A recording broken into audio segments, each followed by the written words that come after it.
Thanks very much, Jojo. Welcome everyone to this webinar. As Jojo mentioned, my name is Henry Coles. I'm the head of airline distribution standards at IATA. As Jojo mentioned, this is the fourth in a series of webinars we're running to educate on the changes to passenger standards governance. So thank you very much for joining us today. If you'll just give me a minute, and I'm just sorting out myself here at this end. Excellent. Okay, so some of you may be familiar with this general overview of how IATA's governance works, but essentially IATA engages with airline members in two slightly different ways through two very important types of groups. So on one side, we have the industry committees, and these are small closed groups of airlines which advise IATA on industry issues. They advise IATA on policy positions and IATA programs. On the other side here, we have the traffic conferences, and these are slightly different because they're open groups where every member airline can always attend, and these groups develop and adopt industry standards. And so the conferences themselves meet to adopt resolutions and recommended practices, but they also maintain a structure of groups beneath each conference to manage the development of standards. So we have some very important changes this year that impact the operation of just two of these conferences, so the Passenger Services Conference and the Passenger Tariffs Conference. And that's what we're going to be looking at today. It's just very important to note that none of the remaining traffic conferences or the industry committees are impacted by this change. So other conferences such as the Passenger Agency Conference continue to function just as it does today. All of the industry committees continue to function as they do today, and we're just looking at some changes to the Passenger Services and Passenger Tariffs Conference. So many of you will be familiar with the structure we have today to develop and adopt industry standards that touch passenger processes. So we have this structure under the Passenger Services Conference, and we still maintain a separate Passenger Tariffs Conference. So under the Passenger Services Conference, we have a number of technical groups comprised of technical experts looking at areas of standards which tend to touch just one specific individual process. So we have groups like the Ticketing Committee looking at tickets and EMDs. We have groups like the BSP Data Interchange Standards Group looking at the DISH standards, or we have groups looking at NDC in one order under the Passenger Distribution Management Group. So we have a couple of challenges with this structure today. First and foremost, it's very complicated and it's hard for airlines to navigate and to work out which groups discuss which topics. So that's the first problem. The second problem is that we have this inherent duplication because we still maintain two separate conferences. So we maintain the Passenger Services Conference with a whole range of airline distribution standards, but we still maintain the separate tariffs conference just looking at tariff resolutions, currency, and mileage.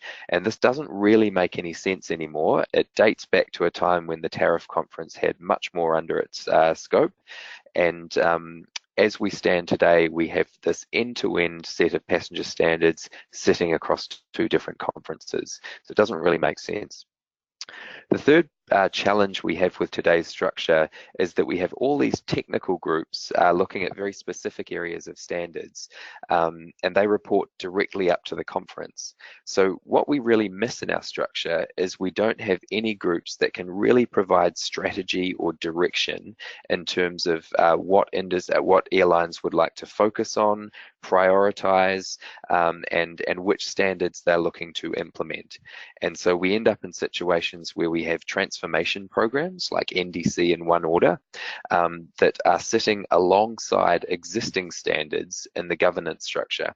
And that means we really miss a forum where airlines can discuss these issues and determine whether they want to prioritize the development of NDC, for example, or continue prioritizing the development of existing standards such as pricing, reservations, and ticketing.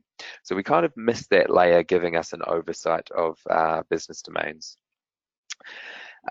Further to this, because our groups are all structured around specific business processes, it means that if something new comes along and we decide that we need new standards that the structure doesn't really accommodate, the only thing we have to do is create a brand new group and stick it into the structure. And so the structure continues to get larger and more complex. It's not future-proofed, and we respond very reactively to industry challenges. So with those obstacles in mind, IATA embarked on an investigation into how the structure could be improved. And we did that with engagement with some key member airlines through different groups. And what we came up with is a structure that attempts to move away from business-centric groups and to move towards a structure that's focusing on business domains. And so we identified 5 key business domains that drive an airline's passenger processes.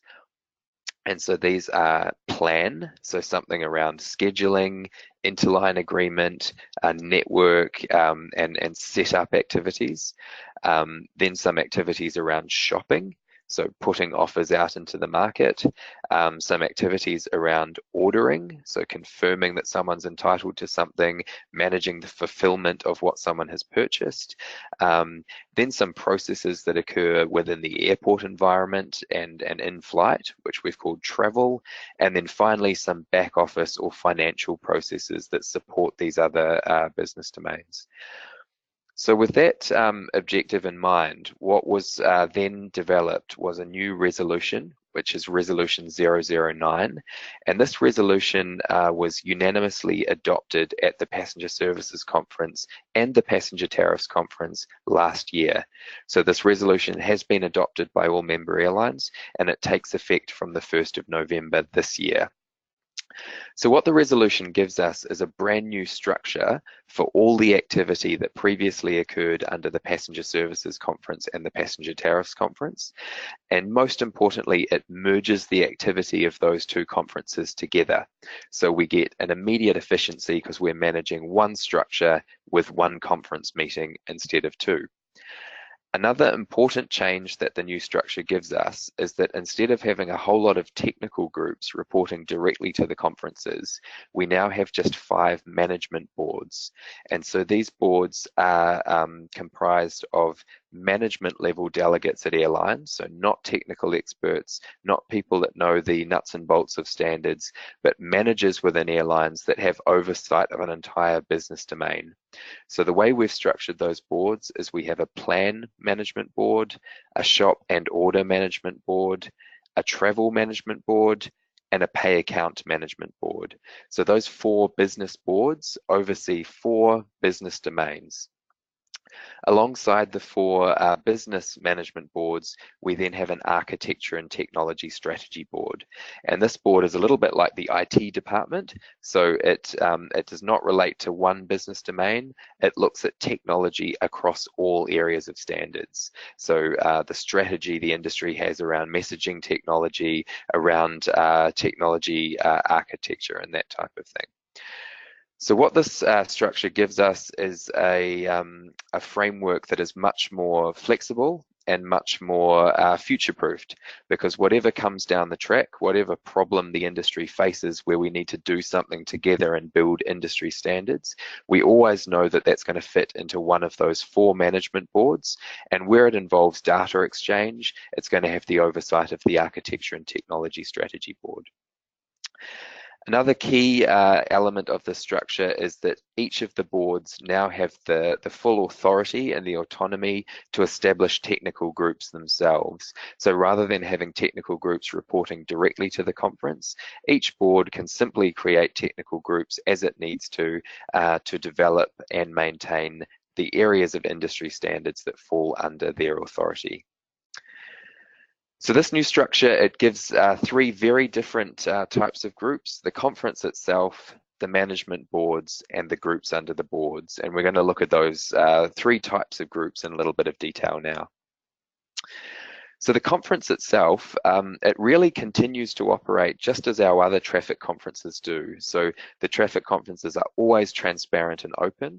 Every member airline is always able to attend these conferences, and they typically have at least one face-to-face meeting once a year where airlines come and vote on any changes to recommended practices or resolutions. So the resolutions of the conferences bind member airlines, and the recommended practices provide guidance. And those are the two most powerful tools we have as industry standards. So the conference continues to maintain that role of adopting changes to resolutions and recommended practices. It continues to work on the principle of one airline, one vote, just as it does today. Really, the key change here is that we're merging the activity of those two separate conferences, the Passenger Services Conference and the Passenger Tariffs Conference.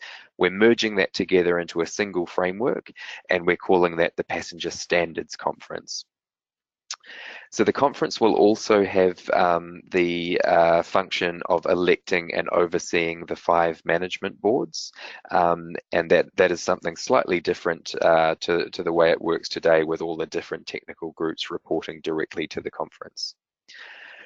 The conference itself will also have a single steering group, and that steering group will be comprised of the chair and vice chair of each of the 5 management boards, together with the chair and vice chair of the conference itself.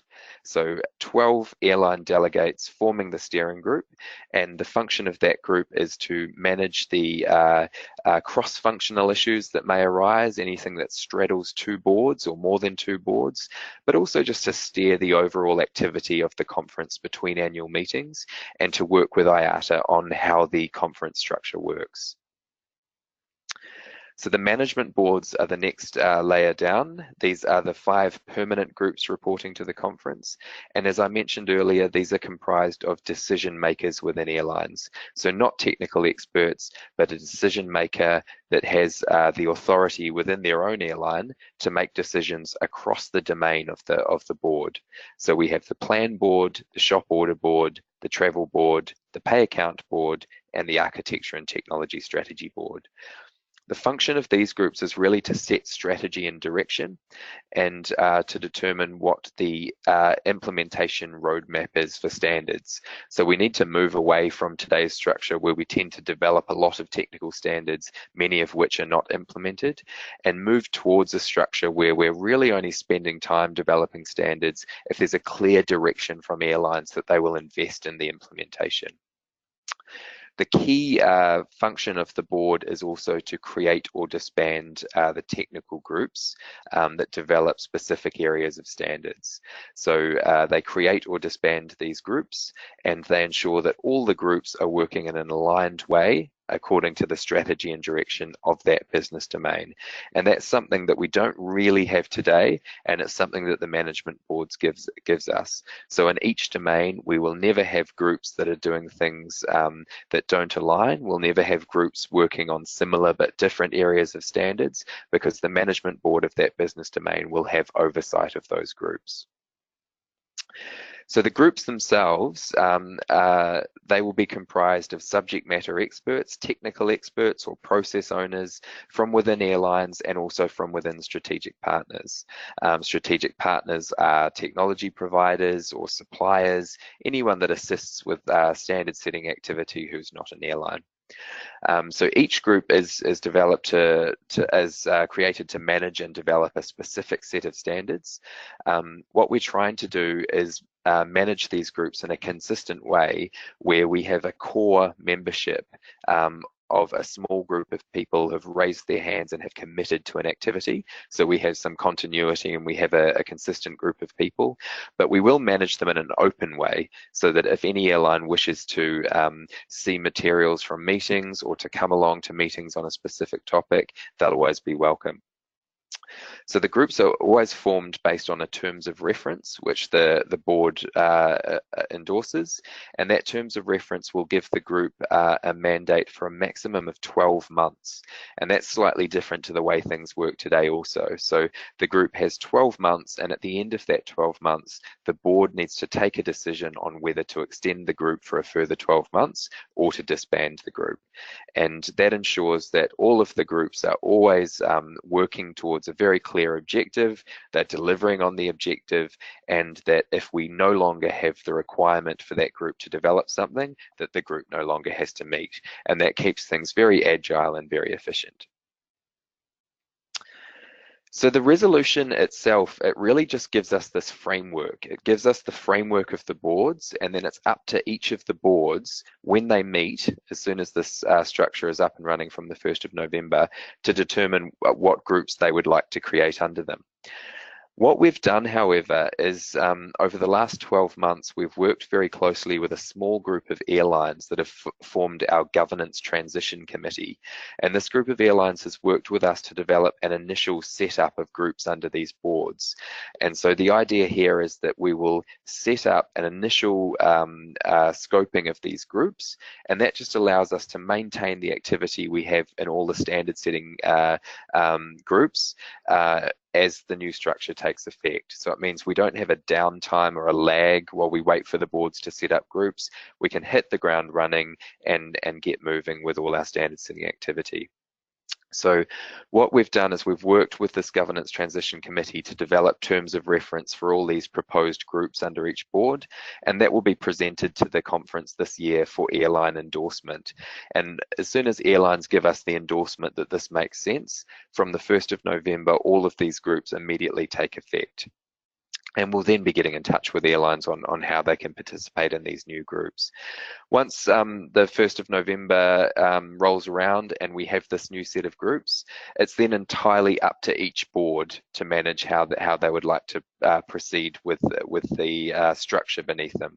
So each of those boards, they may continue with the setup of groups, they may disband some of these groups if they feel they're not required, or they may create new groups. And that is up to the airlines on those boards. The new structure gives each board the autonomy to do that very quickly with the authority at a board level to create those groups.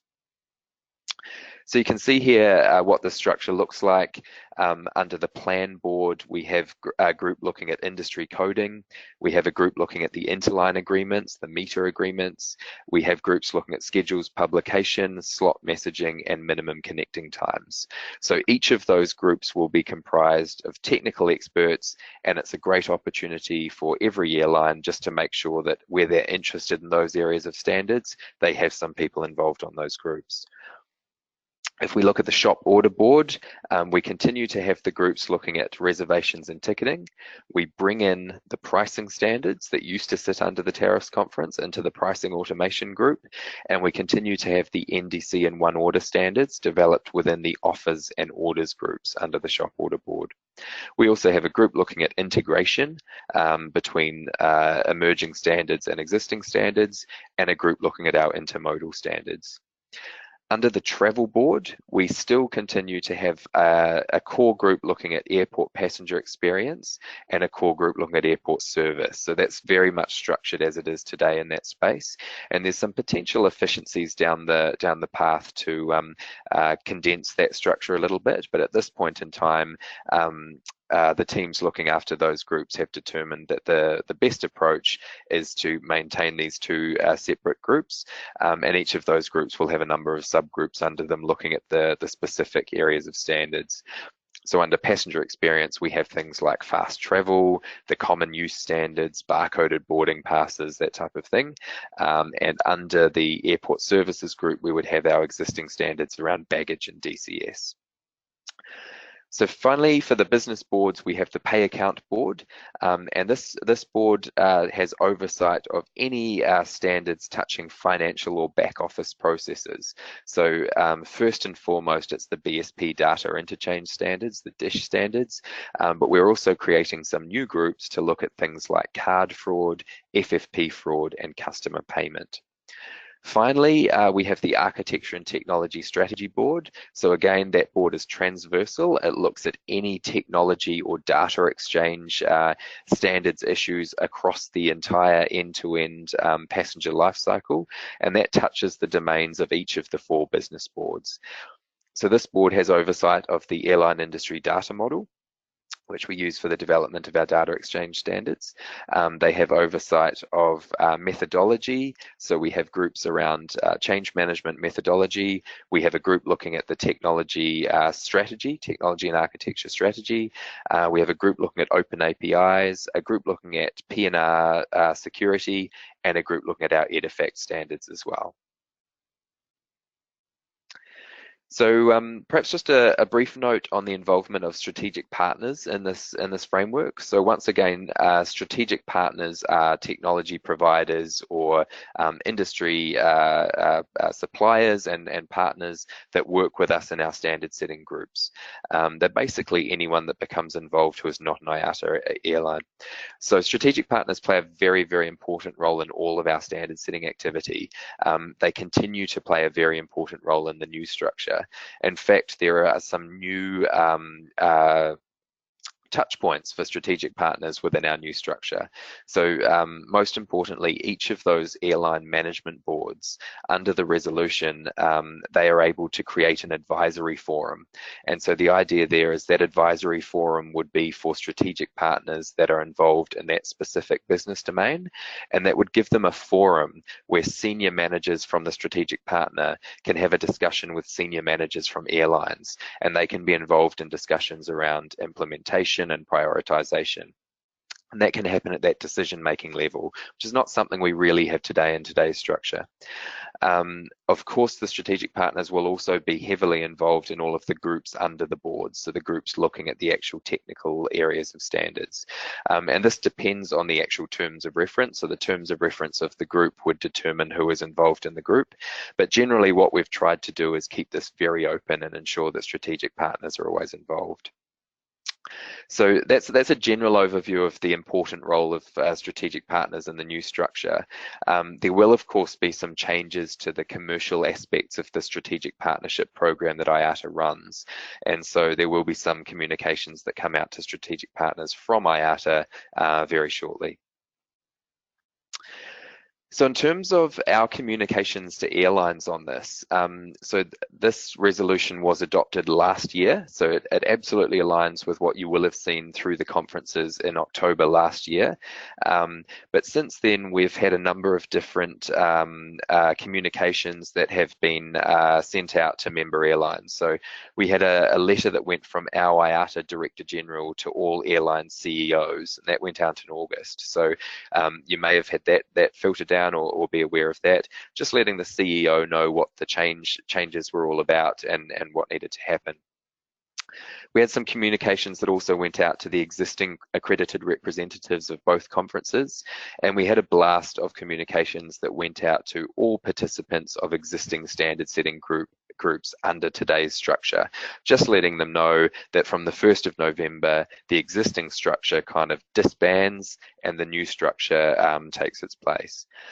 And really, in all of those communications, we've just been highlighting these same actions. So first and foremost, it's a great opportunity for airlines to just determine that they have the correct accredited representative ready to vote on their behalf at the traffic conference. So because we merged the activity of the Passenger Tariffs Conference into the activity of the Passenger Services Conference, and we run this together as a single combined Passenger Standards Conference, it's a great opportunity for an airline to accredit just one person across the two conferences that form the combined conference. And this gives you a whole lot of efficiency because you can just send one person to the conference to vote. If there's ever a mail vote, it'll come to one person and you'll know exactly what's happening. So if you wish to make that change and accredit just the one person, now's a great time to update this. Of course, you're still welcome to have a separate representative accredited for passenger tariffs, a separate representative accredited for passenger services, and that just means they would both need to attend the combined conference. You can update your accredited representative at any time. There's no deadline. Whatever you have accredited is the person that needs to attend the conference and vote, whoever you have accredited. So there's a URL here on the slide with a web a web page that has a lot of this information, and it has the links to the online forms. So if you're changing your accredited representative, that just requires your CEO's approval, and you'll just need to attach some approval from your CEO when you're doing this. If you're changing your alternate, so someone who's able to act on your accredited representative's behalf, then you just need the approval of the accredited representative. But that's very clearly outlined on the form itself. Secondly, it's very important that if you would like your airline to be involved in one of those 5 management boards, that you nominate onto that management board. And the nomination period has been open since the 16th of August. It actually closes today. So the closing date is today. You need to use the online form that's on the website. And if you want to put your nomination form forward for any of those 5 management boards, you may. If you get that in by the closing date today, then that will go out with the second transmittal of the Passenger Services Conference agenda, which is sent this evening. So that will go out.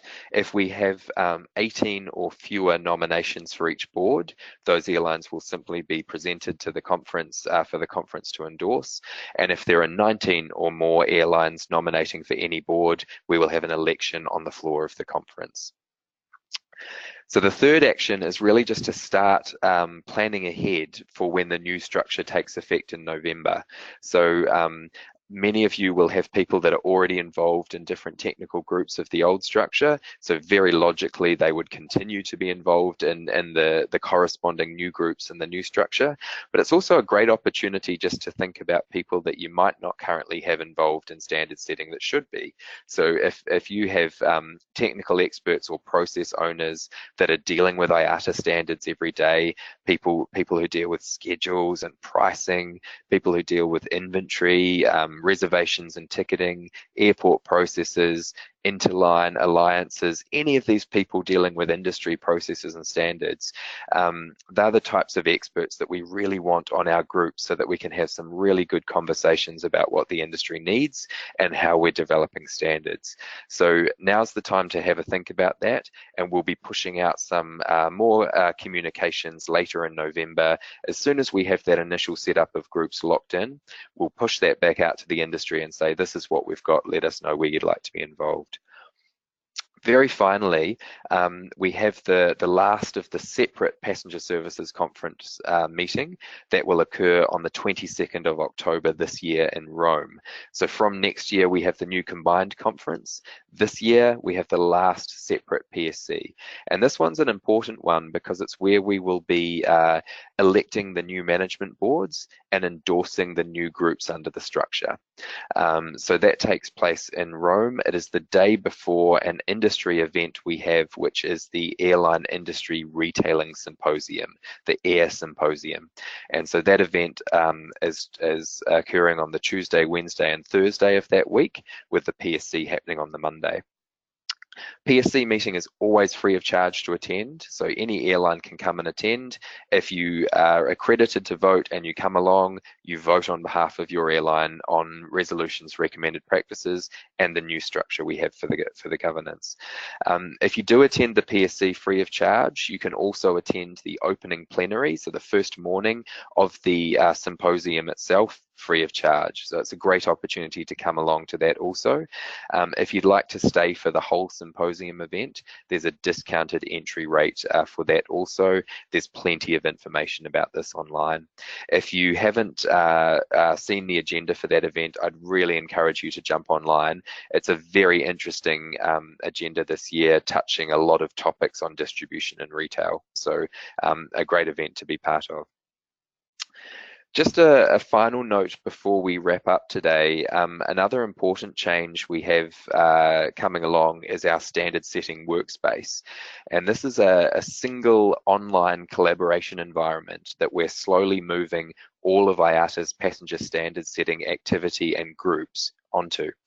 And so rather than having very separate processes across all groups, we move everything into one spot, and it becomes very, very transparent and visible to every airline as to who they have participating across all the different groups and what's going on. And so that makes it a whole lot easier for airlines to stay across conversations and to follow changes to standards even if they're not able to attend meetings. So we have a new version of this interface that we get in October, and we will then accelerate the movement of groups onto this platform in line with the changes in governance. So we have a couple of groups that are using the current version of this platform at the moment. We have the ticketing group, intermodal, and a lot of the NDC and one order standards are being managed through this platform. But you'll see a new version of this come out, and you'll see an acceleration of all the existing groups. So keep an eye out for that. What this new tool does give us is it gives us the capability down the track to move more of our voting activities online. So currently we do a lot of voting in person. We expect airlines to fly around the world and sit in a room and vote to get standards adopted. Moving forward, and when airlines are ready for this, the new tool gives us the capability to move more of that voting online. So we'll be looking for those efficiencies as we progress. So that brings us to the end of the materials I had. I'm going to briefly run through where to head for more information. While I'm doing that, please feel free to type any questions you have into the question box on the webinar, and we can address those. Unfortunately, we're unable to kind of speak over the webinar, so you do just need to type your question into the box. While you're having a think about that, if you need more information on any of these changes, first and foremost, your airline's accredited representative is a great place to start. They're the focal point in your airline for standard setting activity. They have been sent a whole lot of information on this, and they're also being contacted by our local IATA teams just to make sure that they're comfortable and to address any questions they have. So first and foremost, always find that person and link into them. If you need more information, there's a fairly comprehensive brochure that's available in PDF format online. The URL is on the slide here. You can grab that at any time.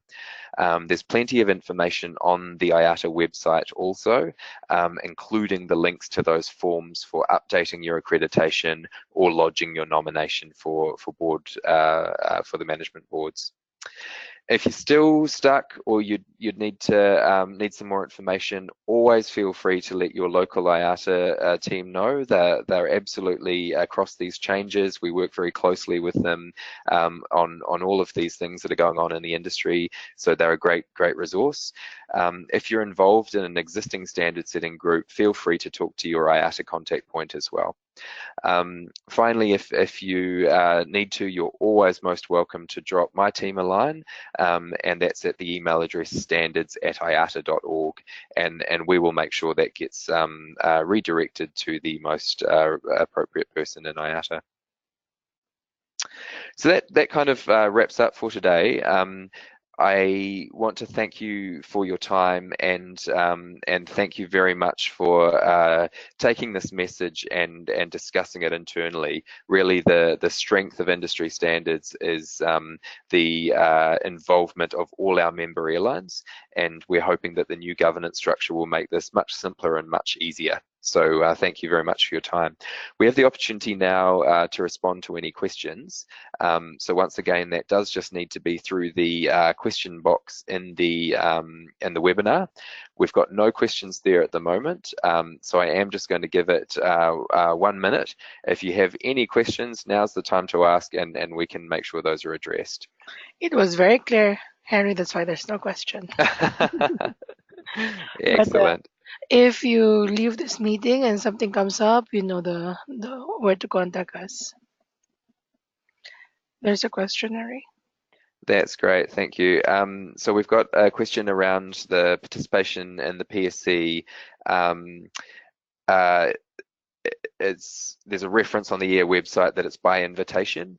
There is a special code that you just need to enter into the site to get access to the PSC meeting itself, and we send that out with the call of meeting. So if you received the call of meeting as an airline, that will give you the magic code to use on the Air website. If you didn't receive that and you're missing it, please just let us know at standards@iata.org, and we'll very quickly shoot that call of meeting out to you, and it's got all the information with the magic code on it as well.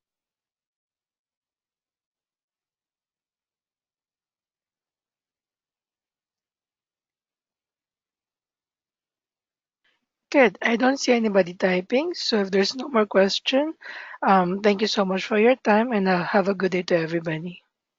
Thank you very much.